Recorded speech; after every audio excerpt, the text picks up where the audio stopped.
Dan cerdas. Rekan Dakta, saatnya kita masuk dalam talkshow bersama Humas Pemerintah Kota Bekasi, peran RSUD Jati Sampurna dalam upaya meningkatkan derajat kesehatan jiwa masyarakat Kota Bekasi. Dan rekan Dakta sudah hadir di studio kami dari Kabid Pencegahan dan Pengendalian Penyakit Dinas Kesehatan Kota Bekasi, Dr. Fevi Herawati. Assalamualaikum, dokter. Waalaikumsalam warahmatullahi wabarakatuh. Kabar Selamat baik? pagi. Kabar baik ya? Alhamdulillah. Alhamdulillah. Dan juga ada Direktur RSUD Jati Sampurna Kota Bekasi, Dr. Gigi Anastasia Happy Sumanti Marsa. Selamat pagi, Dr. Happy. Selamat pagi, Mbak. Sesuai namanya harus happy ya? Oh iya, happy selalu. Happy selalu. Apapun yang terjadi. Jiwanya sehat itu. Jiwanya sehat. Dan ditemani dokter spesialis kesehatan jiwa, ada Dr. Gelat Mario, spesialis kesehatan jiwa. Selamat pagi, dokter. Selamat pagi Mbak, selamat pagi seluruh warga Kota Bekasi yang kami cintai. Salam sehat jiwa. Salam sehat jiwa. Ceria. Ceria ya. Nah, saya ke Dr. Fevi terlebih dahulu ya. Nah, ini kan di bawahnya Dinkes tentu terkait dengan kesehatan jiwa masyarakat Kota Bekasi. Tapi kalau udah ngomongin jiwa kayaknya bagaimana begitu dokter ya? Bagaimana gitu ya? Tentu jiwa raga juga harus sehat ya. Betul. Silakan dokter. Ya, baik, terima kasih Mbak. Jadi memang seperti yang tadi sudah disampaikan ya, kalau bicara kesehatan jiwa kayaknya gimana gitu ya. Kadang-kadang karena memang kesehatan jiwa tuh masih suka belum dipandang secara utuh gitu. Jadi kalau yang sakitnya fisik buru-buru gitu.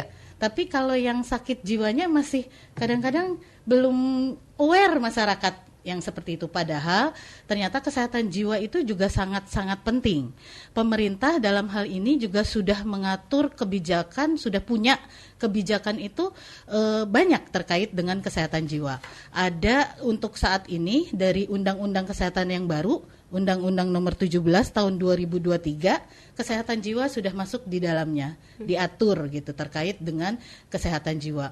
Kemudian ada lagi juga Undang-Undang Nomor 23 Tahun 2014 terkait dengan standar pelayanan minimal. Itu juga diatur. Dan itu ada peraturan-peraturan turunannya, ada peraturan pemerintah terkait standar pelayanan minimal, kemudian ada Permendagri-nya, ada juga Permenkesnya. Di Permenkes nomor 4 tahun 2019 terkait dengan standar pelayanan minimal bidang kesehatan, salah satu indikatornya adalah orang dengan gangguan jiwa berat harus mendapatkan pelayanan kesehatan sesuai standar di situ. Jadi dan itu menjadi tolak ukur dari keberhasilan sebuah pemerintah daerah mengelola kesehatan jiwa masyarakatnya. Makanya penting sekali buat kita itu memberikan fasilitas dan menjamin masyarakat untuk mendapatkan layanan kesehatan jiwa sesuai dengan standar. Nah, alhamdulillah nih di Kota Bekasi, kondisi saat ini kita sudah mempunyai fasilitas kesehatan dan fasilitas kesehatan pemerintah juga alhamdulillah gitu ya, yang memberikan layanan kesehatan jiwa dengan komprehensif juga. Jadi ada layanan rawat jalannya dan ada layanan rawat inapnya. Satu-satunya di Kota Bekasi gitu.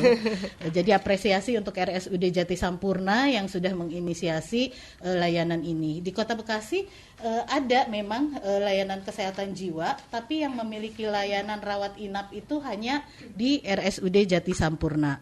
Ada di RSUD Hasbullah Abdul Majid, itu ada 3 dokter jiwa, tapi pelayanannya untuk layanan rawat jalan. Kemudian ada di beberapa rumah sakit swasta, itu juga sama, layanannya adalah rawat jalan. Jadi kalau untuk rawat inap, sebelum ada RSUD Jati Sampurna, kami seringkali merujuk ke luar Kota Bekasi. Jadi ke Rumah Sakit Soeharto Herjan, ke Duren Sawit, ke Rumah Sakit Jiwa Islam Pondok Kopi, dan ada juga ke Marzuki Mahdi Bogor. Tentu kan itu jauh ya, karena di luar Kota Bekasi. Nah, alhamdulillah nih sekarang masyarakat Kota Bekasi menjadi tidak terlalu jauh lagi, karena kita sudah punya rumah sakit pemerintah yang memberikan layanan rawat inap untuk kesehatan jiwa. Gitu. Baik. Nah, kenapa sih harus ada pelayanan untuk kesehatan jiwa masyarakat Kota Bekasi? Apakah memang jiwa-jiwa di Kota Bekasi ini memang sedikit terganggu, tidak sehat begitu. Nah, permasalahan terkait dengan kesehatan jiwa ya Mbak. Mungkin banyak masyarakat yang belum menyadari bahwa kesehatan jiwa ini sebenarnya sudah menjadi permasalahan juga gitu ya. Dan kalau orang dengan gangguan jiwa tidak mendapatkan pelayanan kesehatan sesuai standar, pastinya dia kan akan bermasalah ya dengan kesehatannya. Dan kalau yang ekstrim nih, orang dengan gangguan jiwa, mungkin Mbak juga sering lihat ya di jalanan, iya kan kita nggak tahu-tahu, kadang-kadang mungkin kita ada di dekat dia, tiba-tiba dipukul kan bisa jadi terjadi seperti itu. Belum kalau misalnya memang untuk gangguan jiwa tertentu yang bisa mencelakakan baik dirinya maupun lingkungan sekitarnya.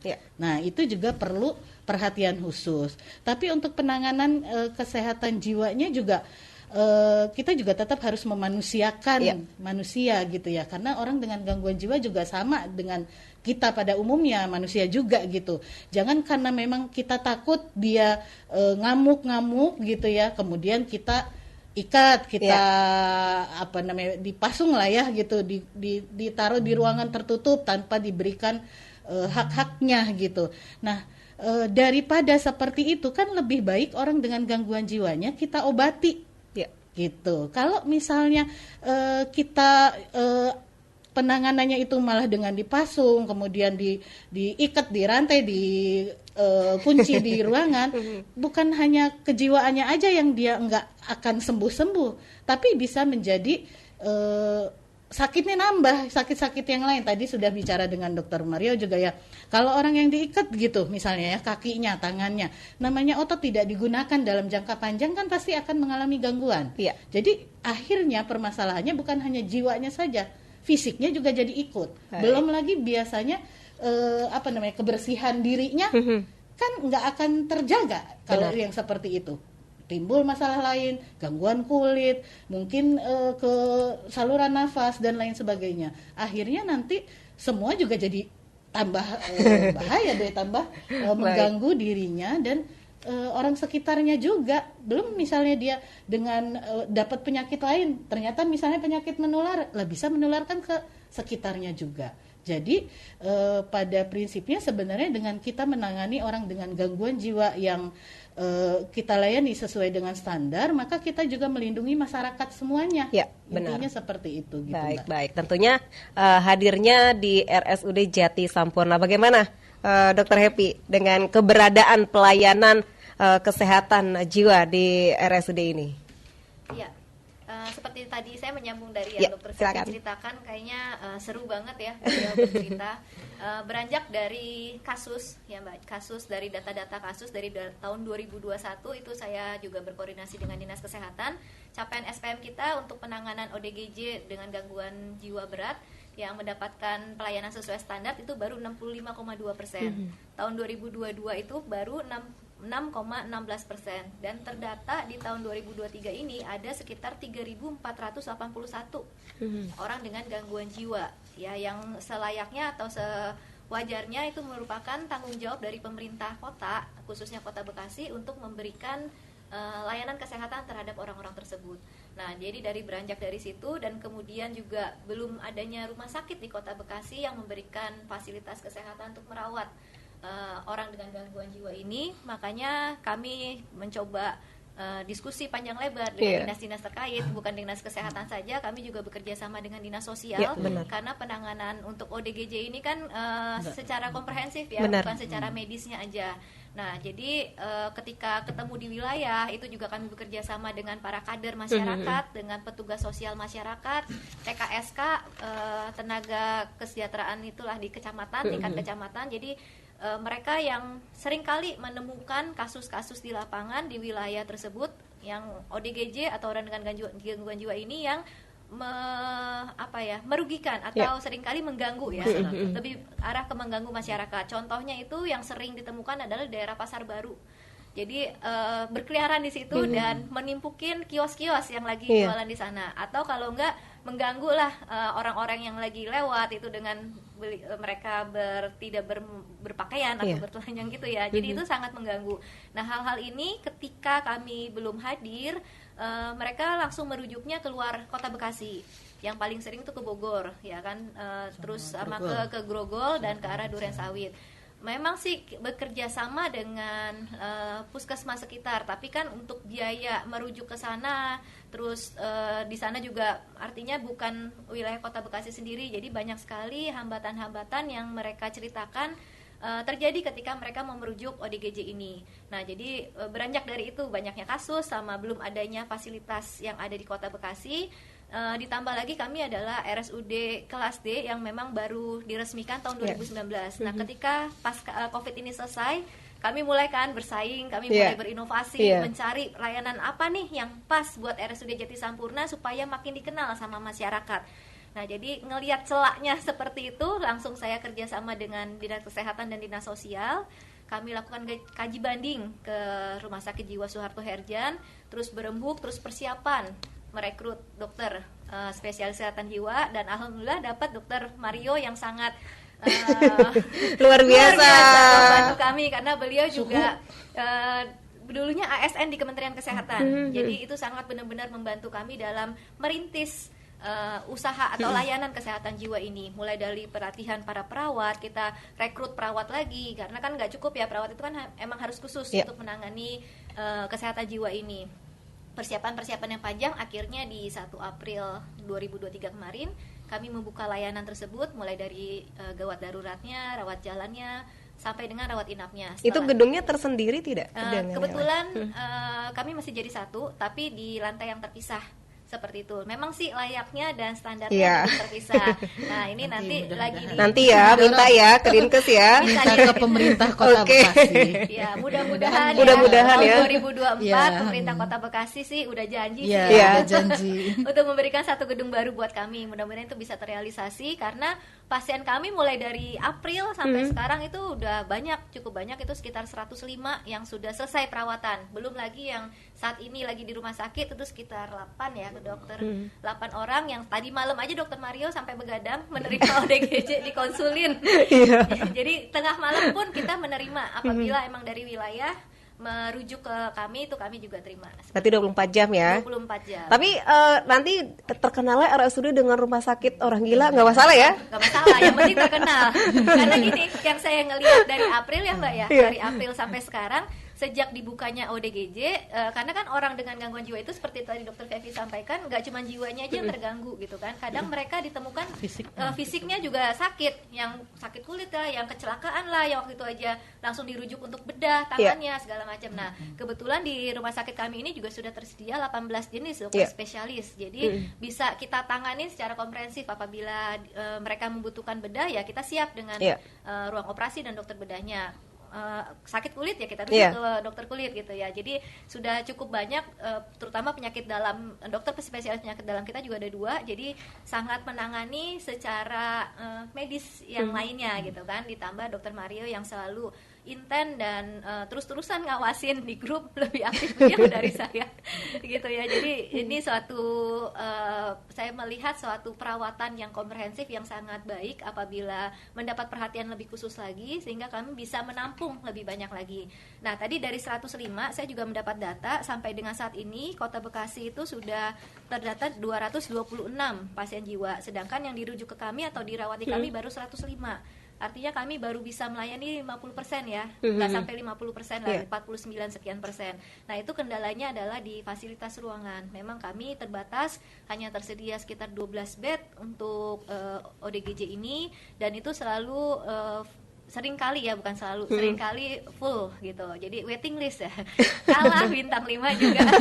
Hotel bintang 5 kalah, kita waiting list terus gitu. Nah, ini harapan terbesar kami adalah kami diberikan sarana yang lebih banyak lagi, sehingga apabila ditemukan lebih banyak kasus di wilayah itu bisa kami tangani secara keseluruhan gitu. Kalau ada di Kota Bekasi ngapain keluar kota? Oke, berarti salah satu unggulannya. Tapi tidak menutup kemungkinan Dokter Fevi ya, untuk nantinya di RSUD per kecamatan ya istilahnya ya, ada ya entah di Bekasi Utara, Pondok Gede ataupun di Bantar Gebang, bisa nanti ya istilahnya bekerja sama dengan Jati Sampurna bagaimana pelayanan untuk ODGJ ini ya. Pasti bisa.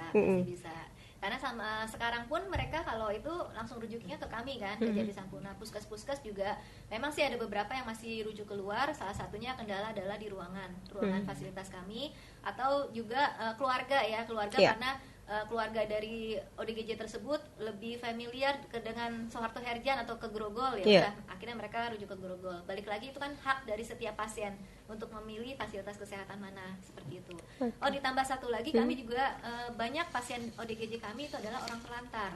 Ya, jadi orang terlantar itu artinya nggak punya keluarga, ditemukan oleh tim reaksi cepat TRC dari Dinas Sosial yang akhirnya bekerja sama juga dengan kami itu untuk merawat orang-orang terlantar tersebut. Jadi memang lebih banyak ke arah sosial ya kalau daerah ke arah seperti ini gitu ya. Kita nggak mikirin dia punya jaminan apa nih, jaminan BPJS apa enggak, pokoknya masuk dulu, dirawat dulu. Nah, habis itu kita bingung jaminan apa ya. Tapi alhamdulillah selalu dibantu sama Dinas Kesehatan dan Dinas Sosial untuk jam kesedanya, karena kita masih ada jam keseda ya. Itu LKM di Kota Bekasi. Biasanya kan dari Satpol PP sering ada razia ya, lalu dibawa ke Dinsos di Bulak Kapal ya, kemudian bekerja sama dengan Dinas Sosial biasanya dibawa ke rumah singgah di daerah Padurenan. Rumah singgah ya. Sekarang ketika udah ada nanti disortir lagi orang-orang itu ya, mana yang ODGJ masih gaduh gelisah artinya masih aktif ya, yang perlu perawatan langsung dibawa ke Jati Sampurna. Kalau dulu di rumah singgah ya nggak tahu, dia berantem di sana gitu sama ODGJ ya. Baik, saya ke Dr. Mario nih terkait dengan kesehatan jiwa khususnya di masyarakat Kota Bekasi, melihat hiruk pikuk Kota Bekasi dan sebagainya, dan juga penanganan perawatan terhadap ODGJ ini bagaimana, dokter? Silakan. Terima kasih Mbak Ulfi. Jadi barangkali nomor satu kita harus klarifikasi dulu yang namanya jiwa atau sehat jiwa atau penyakit jiwa, karena di masyarakat masih banyak mispersepsi tentang pemahaman tentang yang namanya gangguan jiwa. Jadi kalau yang kita bicarakan jiwa itu adalah terkait dengan pikiran, perasaan dan perilaku setiap orang. Nah, kalau yang namanya gangguan jiwa itu, kalau di definisi Undang-Undang Nomor 18 Tahun 2014 tentang kesehatan jiwa pasal 1 angka 3 dikatakan itu adalah gangguan pikiran, perasaan dan perilaku yang menyebabkan seseorang itu mengalami penderitaan atau hambatan. Dan semua orang bisa mengalami gangguan pada pikiran, pada perasaan dan perilaku. Kalau udah tanggal 5 tapi rekening kita udah ya kan, atau itu gangguan jiwa lagi. Jiwa dompet itu. Ya kalau suami pergi nggak pulang-pulang seminggu pasti udah nangis, ya udah nggak ada nafsu makan, itu juga. Jadi memang kompleks yang namanya gangguan jiwa. Kalau kita lihat di RSUD Jati Sampurna ada anak yang sering mencabut-cabut rambutnya sampai pita gara-gara stres mau bikin PR gitu kan, itu sudah kita kelompokkan sebagai gangguan jiwa, harus diterapi ya. Nah, jadi gangguan jiwa itu adalah berbagai penyebabnya. Di Kota Bekasi itu ada, karena Bekasi ini kota metropolitan Ibu ya. Jadi kota metropolitan, banyak pabrik, banyak kejahatan, bahkan narkoba juga sudah mulai masuk. Nah, ini kita harus waspada. Jadi penyakit jiwa itu bukan sesuatu yang aneh-aneh ya. Bukan karena dikirimin kesambet atau ada mantan yang kurang senang gitu kan, terus ngirim sesuatu. Dukun bertindak. Semua stresor itu bisa kita temukan di kehidupan kita. Nah, jadi siapa saja ya, Dok ya. Iya.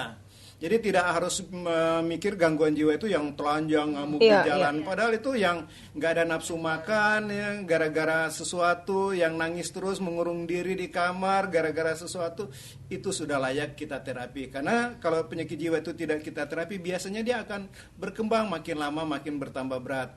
Nah, karena kita di sini adalah kota metropolitan, nah kita cepat-cepat supaya dia bisa produktif. Dan kita di rumah sakit ini pelayanan kita itu super cepat ya, Dokter Happy ya. Artinya luar biasa. Secepatnya kita obati, kita kendalikan gejala-gejala yang membahayakan dirinya atau orang lain. Dan kalau sudah terkendali itu kita kembalikan ke keluarga, ke masyarakat, sehingga dia bisa memberikan kontribusi untuk dirinya, keluarga dan masyarakat. Saya kasih contoh di tempat kita kemarin ada guru. Kita punya pasien ada guru 2 orang ya. Awalnya dia ngamuk-ngamuk, begitu dia dapat pengobatan, bahkan ada satu guru yang sudah sedang S2 lagi ya. Dia sangat bersyukur mendapat pengobatan, bisa sambil ngajar, sambil kuliah. Ada guru yang lain kemarin udah bekerja lagi. Dan bukan hanya guru, ada juga profesi-profesi lain. Artinya tujuan kita mengobati itu adalah mempercepat pengembalian pasien itu kembali ke masyarakat untuk berfungsi. Jadi kira-kira itu yang kita lakukan, Mbak Ulfi. Baik. Jadi pelan-pelan ya istilahnya.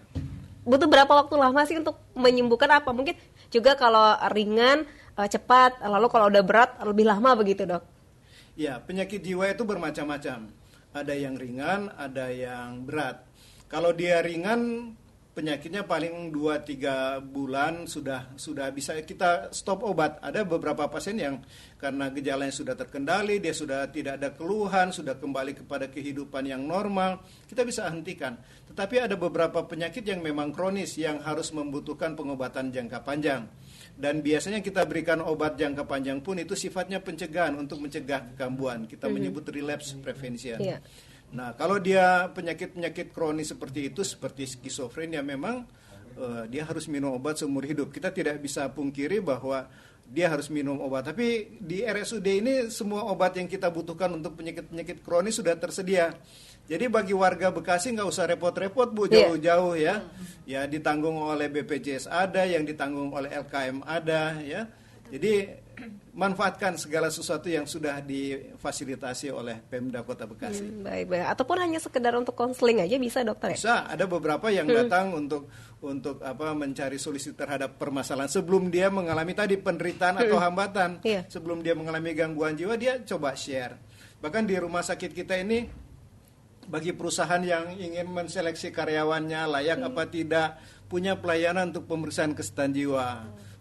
Bahkan kita punya juga ya. Pemeriksaan nafsa juga ada ya, supaya anak-anak didik kita atau calon pekerja tidak melakukan hal-hal yang buruk saat dia bekerja. Baik. Jadi mau konsultasi juga boleh nanti ya. Pakai BPJS juga bisa ya, Dokter ya? Bisa. Kita kerjasama juga dengan BPJS untuk layanan ini. Baik. Jadi jangan khawatir lagi untuk rekan Dakta. Nanti juga bisa konsultasi ke RSUD Jati Sampurna ya. Nah, tentunya kalau di RSUD Jati Sampurna mungkin untuk fasilitas ya, Dokter, apakah sama dengan yang umumnya ini tentunya untuk dari segi bednya, lalu juga ruang perawatannya dan lain sebagainya, Dokter? Ya, baik. Makasih, Mbak Ulfa. Kalau untuk sarana ya, artinya sarana dan fasilitas yang ada itu sama, karena kan kita beranjaknya dari rumah sakit umum, dan sekarang pun masih rumah sakit umum, bukan rumah sakit khusus untuk jiwa gitu ya. Masalah nanti pemerintah Kota Bekasi menunjuk kami menjadi rumah sakit khusus, itu mungkin harus ada kebijakan-kebijakan dan peraturan-peraturan yang dibuat dan dikaji terlebih dahulu.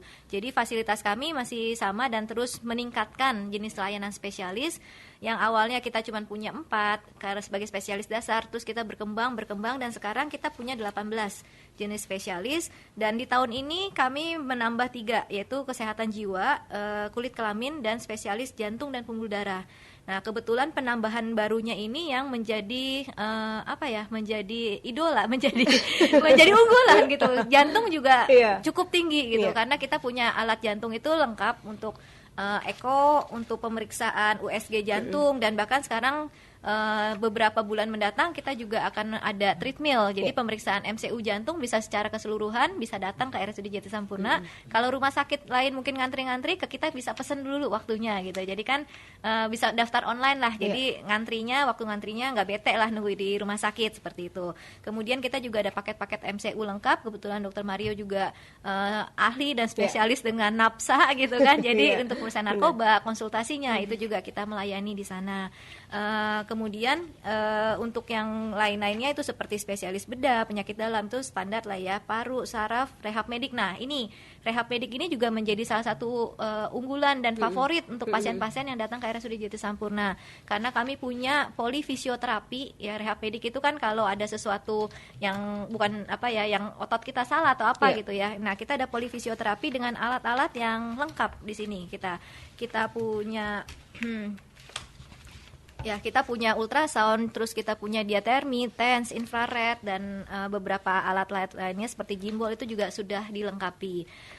Tambahan satu lagi, kita juga mau persiapan untuk pembukaan CT scan gitu. Jadi walaupun judulnya kelas D, tapi biar rasanya bisa rasa kelas C atau kelas B. Enggak sih kalau kelas B ketinggian gitu. Jadi kita berusaha melihat kebutuhan apa sih yang pasien-pasien datang berkunjung ke Rumah Sakit Jati Sampurna, dan itu kita analisis untuk kita tambahkan layanan tersebut di tahun-tahun mendatang. Jadi kami selalu berusaha untuk meningkatkan layanan berdasarkan analisis kebutuhan dari pasien-pasien yang berobat maupun dari lingkungan ketika kita rapat dengan pihak kecamatan, kelurahan ataupun puskesmas maupun dari dinas kesehatan seperti itu. Paling banyak apa ini yang dikeluhkan oleh masyarakat dan dibutuhkan ya. Betul. Jadi kan tidak harus selalu dirujuk ke RSUD di Hasbulo ya. Betul. Karena nanti kita semakin penuh ya. Betul.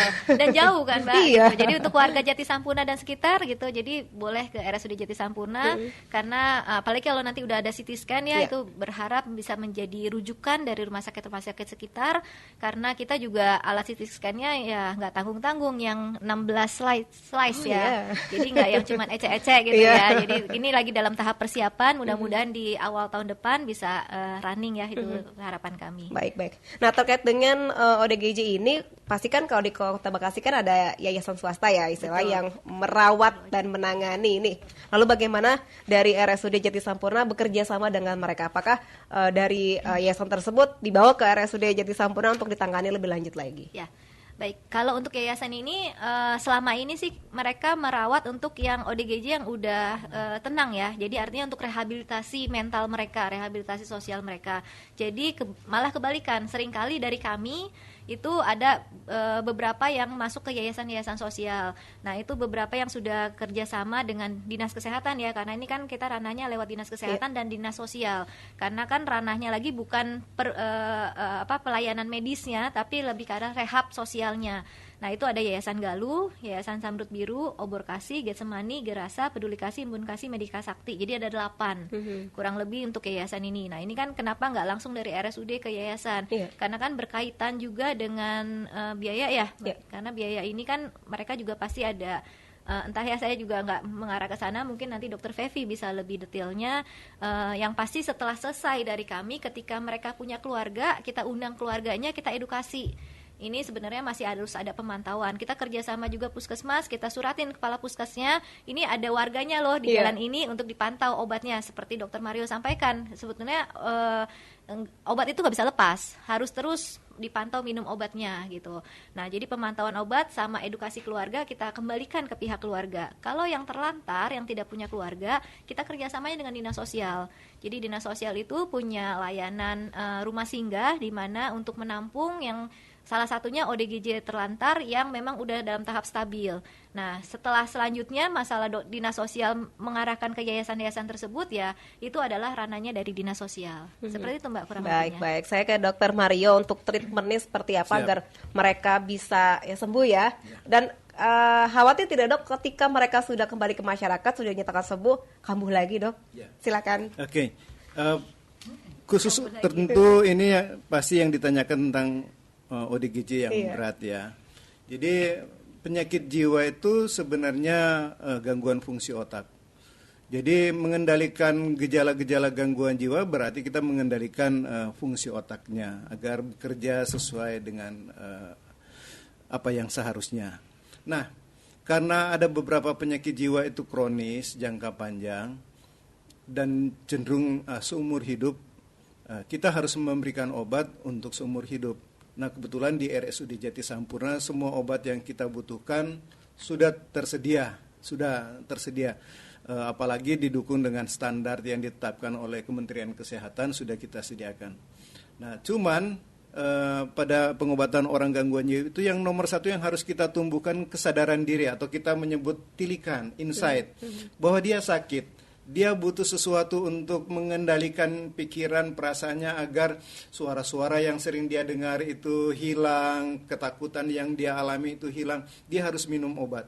Nah, itu problem terbesar yang harus kita lakukan. Makanya memberikan edukasi, membangun insight atau tilikan pada si ODGJ ini adalah proses yang harus kita kembangkan selama berbulan-bulan. Itulah sebabnya mereka itu saat dirawat kita ajak bicara, kita tanamkan nilai-nilai baru. Begitu juga keluarga juga harus diedukasi agar keluarga tahu peran dan tanggung jawab, terutama memperbaiki pemahaman mereka tentang gangguan jiwa yang tadi saya bercandain ini karena gara-gara kesambet, kena guna-guna, tidak saat menyeberang kali barangkali ya.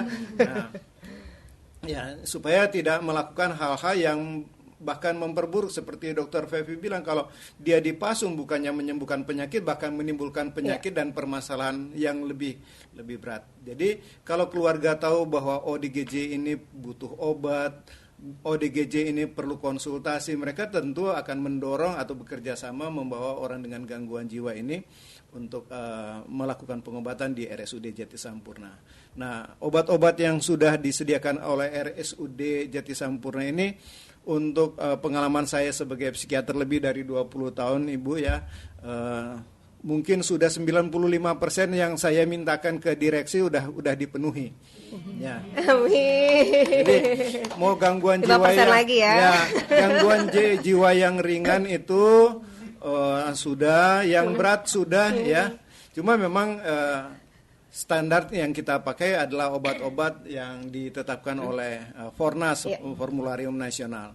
Ya, kita kedepannya kalau nanti RSUD ini memberikan pelayanan yang untuk pasien mandiri, pasien eksekutif, mungkin obat-obat itu bisa nanti kita perkaya sehingga masyarakat mendapat pembanding obat-obat yang lebih bagus lagi. Tapi untuk masyarakat yang mempergunakan pembiayaan di luar yang sudah disediakan oleh asuransi. Baik. Tapi kan biasanya masyarakat kalau ada ODGJ itu stigmanya negatif banget. Nah itu bagaimana istilah mengedukasi masyarakat, jangan keluarga dulu ya, masyarakat yang kita kan tidak kenal dengan si ODGJ itu, bagaimana dokter?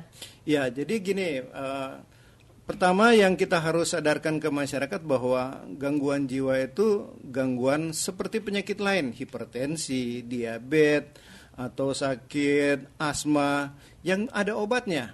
Sepanjang orang tersebut minum obat, fungsi otaknya akan terkendali sehingga gejala-gejala yang selama ini ditakutkan, ngamuk-ngamuk, ketawa sendiri, bicara sendiri, itu akan terkendali. Itu pertama.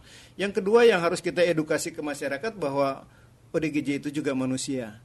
Kalau kita ledekin, kita perlakukan kasar, dia juga bisa marah seperti kita yang orangnya tidak mengalami gangguan jiwa.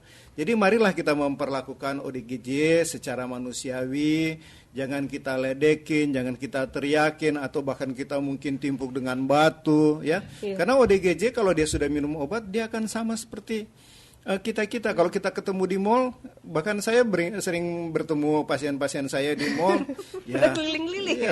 Iya dong. Dokter, ketemu di sini ya.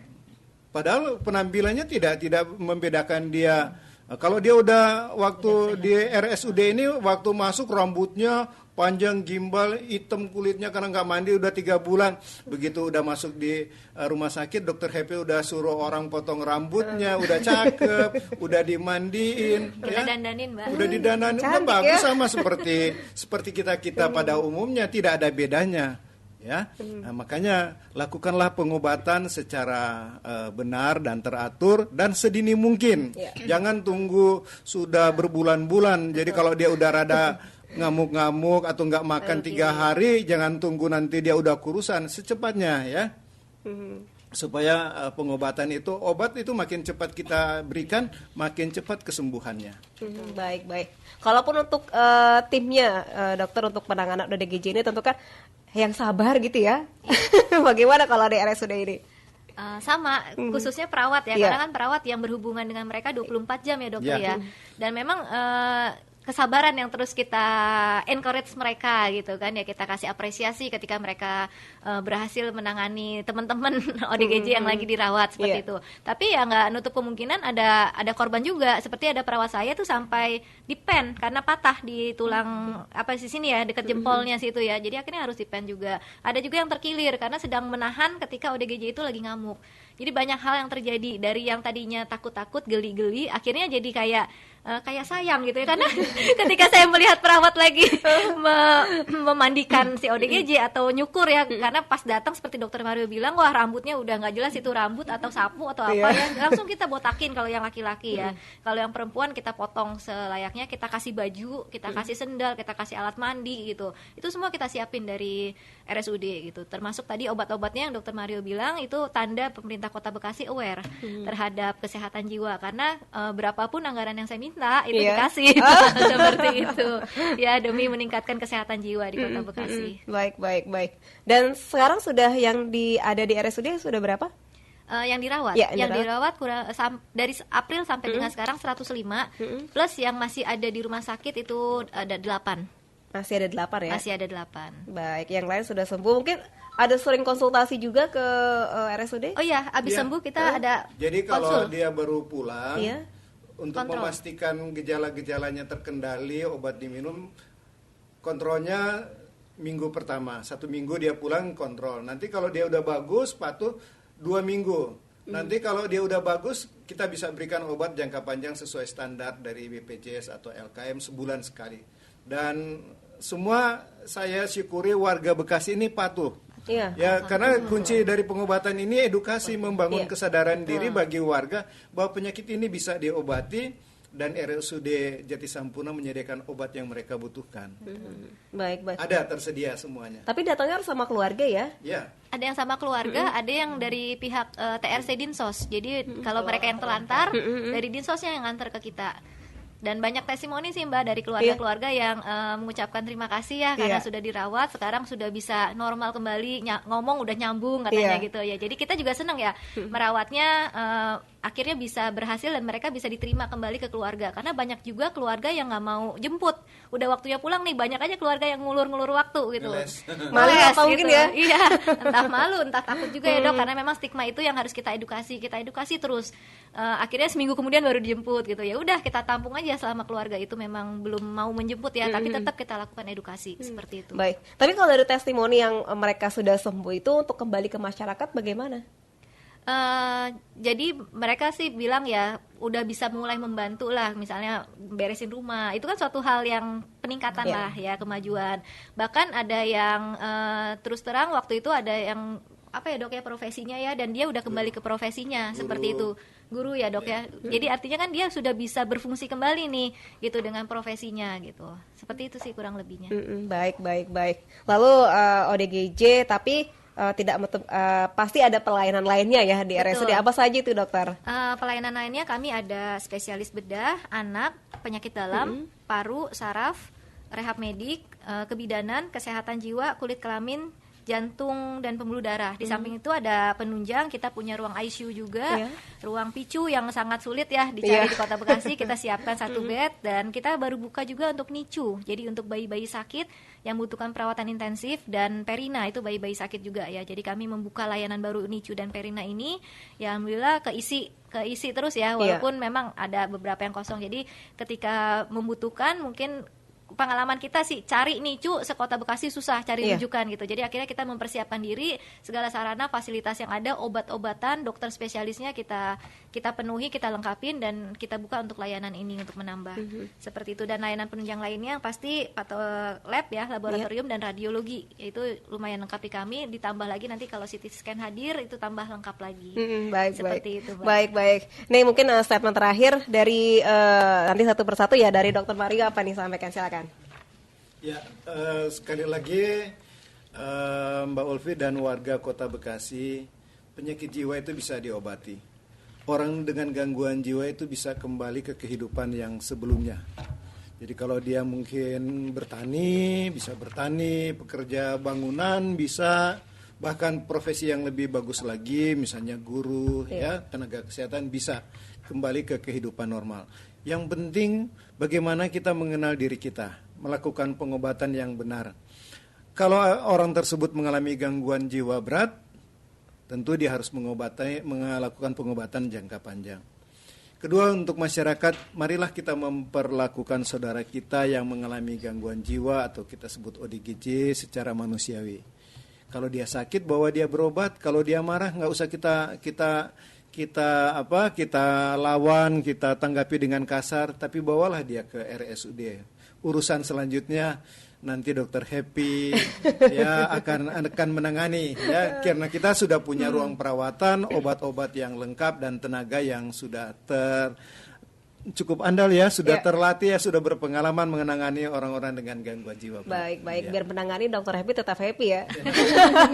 Silakan dokter untuk statementnya. Iya, kalau saya berharap dengan hadirnya RSUD Jati Sampurna di Kota Bekasi ini, kami bisa berperan lebih banyak lagi untuk Kota Bekasi, khususnya hal-hal yang mungkin kurang ya, dalam tanda kutip kurang diperhatikan. Contohnya layanan kesehatan jiwa ini kalau memang menjadi fokus ya dokter, ya pasti semua rumah sakit juga menerima gitu. Tapi kenapa di Kota Bekasi kok tidak ada yang membuka? Nah itu jadi saya berharap dengan hadirnya RSUD ini kami bisa mengisi kekosongan tersebut, sehingga Kota Bekasi juga terkait dengan SPM pun, standar pelayanan minimal yang memang sekota Bekasi itu memang harus tercapai 100%, itu kami bisa menyumbang lah ya, bisa berperan serta, ikut serta untuk meningkatkan kesehatan jiwa di Kota Bekasi, dan kami bisa memberikan pelayanan yang secara komprehensif hingga orang dengan gangguan jiwa tersebut bisa kembali dan berfungsi ke masyarakat. Itu aja. Baik. Dari Dokter Pevi? Ya, baik. Terima kasih Mbak.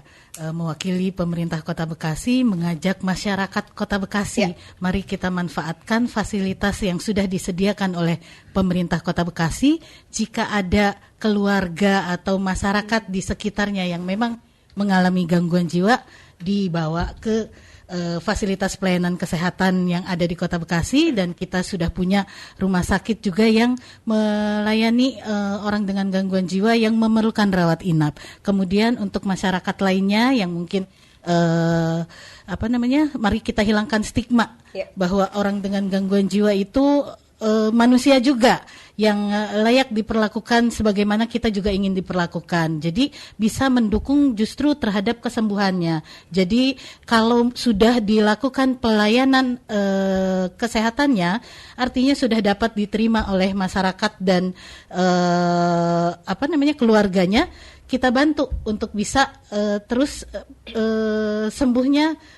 Nggak kambuh-kambuh gitulah ibaratnya. Jadi bisa berfungsi secara sosialnya dan bisa beraktivitas seperti layaknya manusia gitu. Mungkin itu. Terima kasih. Baik. Terima kasih, dan semoga ini jiwa-jiwa masyarakat Kota Bekasi tetap sehat dokter ya. Dengan segala kondisi Kota Bekasi yang ada. Terima kasih sudah hadir di Radio Dakta. Sukses dan sehat untuk kita semuanya. Assalamualaikum warahmatullahi wabarakatuh. Waalaikumsalam warahmatullahi wabarakatuh.